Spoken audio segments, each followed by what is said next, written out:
Doctor Suman C Raman நம்மோடு இணைப்பில் இருக்கிறார். டாக்டர், இதை பற்றி கருத்து சொல்கிறதுக்கு பல வகையிலையும் நீங்கள் பொருத்தமான வர எக்ஸ்பர்ட் இன் ஸ்போர்ட்ஸ், அரசியல் விமர்சகரும் கூட. ஆன்மீகம் எந்த அளவுக்கு தெரியல, எல்லாம் கலந்த ஒரு பயணமாக பிரதமர் நரேந்திர மோடியோடைய பயணம் அமைந்திருக்கிறது. இதில் நீங்கள் என்ன சிக்னல்ஸ் பார்க்குறீங்க? இல்லை, இந்த சிக்னல் வெரி கிளியர். இப்போ நீங்க பாத்தீங்கன்னா கடந்த 3 நாட்களாக ஒரு தென் மாநிலங்களில இருக்கக்கூடிய கோயில்களை நாடிதான் சென்று கொண்டிருக்கிறார். குருவாயூர் போனாரு, அதுக்கு முன்னாடி லேபக்ஷி ஆந்திர பிரதேஷ்ல போனாரு, இப்ப தமிழ்நாட்டுக்கு வந்திருக்கிறாரு.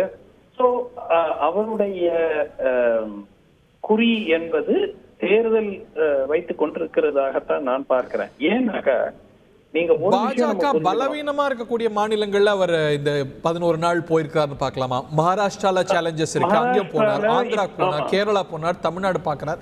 இதெல்லாம் பாஜகவுக்கு நாட் சோ ஸ்ட்ராங் ஸ்டேட்ஸ்னு பார்க்க முடியும் இல்லையா இந்த கரண்ட்? நிச்சயமாக. அது நான் எதுக்கு என்ன பார்க்கிறேன்னா, இந்த ராமர் கோயில் உடைய திறப்பு விழா வட மாநிலங்கள் பர்டிகுலரா ஹிந்தி பெல்ட்ல அது ஒரு பெரிய அளவுக்கு ஒரு ஈர்ப்பு ஏற்கனவே பெற்று விட்டது.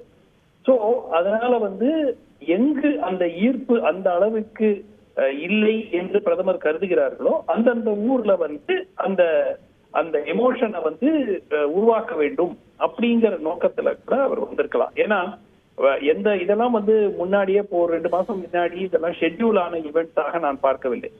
இது எல்லாமே சமீபத்துல கடந்த ஒரு வாரத்துலதான் நமக்கு தெரிய வந்தது. இந்த மாதிரி இந்த ஊர்களுக்கு போறாருன்னு, ஸ்ரீரங்கம் தான் போறது 3-4 நாள் முன்னாடிதான் நமக்கு எல்லாருக்குமே தெரிய வந்தது. ஸோ அதன் காரணமாக என்னை பொறுத்த வரைக்கும் இது ஒரு பொலிட்டிக்கல் இவெண்ட் ஆகத்தான் நான் பார்க்கிறேன். அவர் ஆலயங்களுக்கு செல்லலாம், அவர்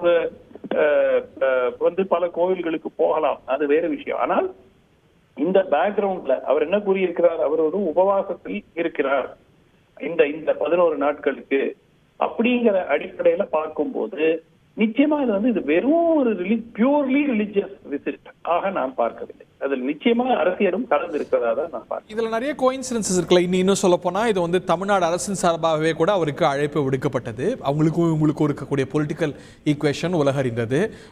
இது இன்னைக்கு கலந்து கொள்ற நிகழ்ச்சி கேலோ இந்தியா. ஸோ எல்லாம் சேர்த்து தானே நம்ம பார்க்க முடியும். இது ஒரு அலுவல் பூர்வமான விசிட்டாகவும் ஏன் பார்த்துட முடியாது? நம்ம ஒரு பிஞ்ச் ஆஃப் சால்ட்டோட தான் பார்க்கணுமா? இல்ல, இப்போ இந்த கேலோ இந்தியாங்கிறது எஸ் நிச்சயமா அது ஒரு அரசாங்க கேம்ஸ், அந்த அடிப்படையில அவர் பங்கேற்கிறாருன்னு நம்ம பார்க்கலாம். ஆனால் இந்த கடந்த நான் ஒரு ஐசோலேட்டட் இவெண்ட்டை நான் பார்க்கல. நான் கடந்த 3 நாட்கள் 4 நாட்கள் தொடர்ந்து நடைபெற்றுக் கொண்டிருக்கிற அந்த நிகழ்வுகளை பார்க்கும்போதுதான் அந்த கருத்தை நான் சொல்றேன். உங்க அப்சர்வேஷன், அவர் பாஜக வலுவா இருக்கக்கூடிய வட மாநிலங்களுக்கு இந்த ஆன்மீக பயணத்தை போல எங்கெங்கெல்லாம் ஒரு எமோஷன்ஸ் அந்த அளவுக்கு வட மாநிலங்கள் அளவுக்கு இல்லையோ அங்க அவர் போறாருன்னு பாக்குறீங்களா? In your observation? நிச்சயமா இன் மை ஒப்பீனியன். ஏன்னா மகாராஷ்டிரால இந்த முறை ஒரு மிகப்பெரிய சவாலை பாஜக சந்திக்கிறது, அப்படிதான் நான் பார்க்கிறேன். அதே மாதிரி மற்ற ஊர்களிலும், அது ஆந்திராவா இருக்கட்டும், தமிழ்நாடா இருக்கட்டும், கேரளாவா இருக்கட்டும், பாஜக வலுவாக இருக்கக்கூடிய மாநிலங்கள் அல்ல.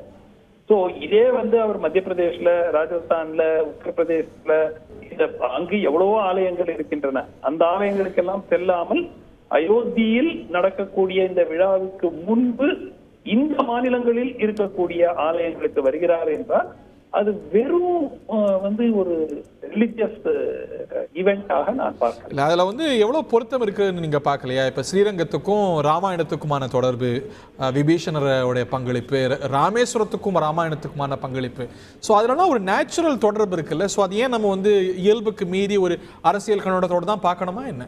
இதை பொருத்தமான கோவில்கள் அதனால வராருன்னு பார்க்க கூடாதா? இல்ல, உங்களுக்கு அதே மாதிரி பொருத்தமான கோயில்கள் மத்திய பிரதேசத்திலேயே இருக்கிறது. ஒரிசா, ஜார்க்கண்ட் பகுதிகளிலும் ராமாயணத்துக்கு பொருத்தமான கோவில்கள் இருக்கின்றன. சோ அந்த கோவில்கள் எல்லாம் விட்டுட்டு இந்த கோவில்களுக்கு வராரு, ஒரு திருப்பையாருக்கு வராரு, ஒரு குருவாயூருக்கு வராரு, ஒரு ஸ்ரீரங்கத்துக்கு வராரு, ராமேஸ்வரத்துக்கு போறாருன்னா அது நிச்சயமா there has to be a significance attached. ஏன்னா மத்திய பிரதேஷ்ல நிறைய இடங்கள்ல ராமர் தொடர்பான ராமாயண ரிலேட்டட் டெம்பிள்ஸ்னு ஒரு டெம்பிள் டூரே இருக்கு அந்த ஊர்ல எல்லாம். கிஷ்கிந்த கர்நாடகத்துல வருதுன்னு சொல்லலாம், கர்நாடகத்துல போல. ஆமா ஆமா, நிச்சயமா இதுல ஒரு பொலிட்டிக்கல் சிக்னிஃபிகன்ஸ், இது ஆன்மீகமும் இருக்கு, அரசியலும் இருக்கு. இது ஒரு ஆன்மீக அரசியல்னு பார்க்கலாமா?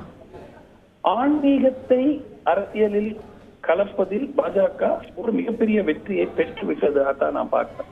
அது நாட்டுக்கு நல்லதா இல்லையாங்கிறது அது வேறு விவாதம். ஆனால் நிச்சயம் என்னை பொறுத்த வரைக்கும் அரசியல் தனியாக இருக்க வேண்டும், ஆன்மீகமும் மதமும் தனியாக இருக்க வேண்டும். அது ஒரு இண்டிவிஜுவல் லெவல்ல இருக்க வேண்டியது ஆன்மீகமும் மதம். ஆனால் ஒரு அரசாங்கம் செகுலர் நேஷன்ல நிச்சயமா மதத்தையும் ஆன்மீகத்தையும் நம்ம அரசியலோடு கலக்கக்கூடாது. ஆனால் பாஜக அதை வெற்றிகரமாக செய்து விட்டது, அடுத்த கட்டத்துக்கு கொண்டு போறாங்க, அவ்வளவுதான். டாக்டர், இது அடுத்த கட்டத்துக்கு அவர் நேரு உள்விளையாட்டு அரங்கத்தை நோக்கி வந்து கொண்டிருக்கிறார். இந்த நிகழ்வை எப்படி பார்க்குறீங்க? இதுல நம்ம ஒரு விஷயத்தை நம்ம கவனிச்சு பார்க்கிறோம். இந்த நிகழ்ச்சியில பிரதமர் கலந்து கொள்கிறார். நேரு உள்விளையாட்டு அரங்கத்துக்கு பிரதமருடைய வாகனம் வந்து அடைந்திருக்கக்கூடிய காட்சிகள் இவை. நேரு உள்விளையாட்டு அரங்கத்தில் தான் இந்த கேலோ இந்தியா நிகழ்ச்சியை பிரதமர் துவங்கி வைக்க இருக்கிறார். அந்த வென்யூக்கு பிரதமர் நரேந்திர மோடி வருகை தந்து விட்டார். ஏற்கனவே இதற்கு முன்னதாக தமிழ்நாடு முதலமைச்சர் அங்கே வந்துட்டார் அப்படிங்கிறத நம்ம பார்க்கின்றோம். இந்த நிகழ்ச்சியில் இன்னைக்கு தமிழ்நாடு அரசுக்கும் மத்திய அரசுக்குமான ஒரு பொலிட்டிக்கல் ஈக்குவேஷன் நமக்கு தெரியும்.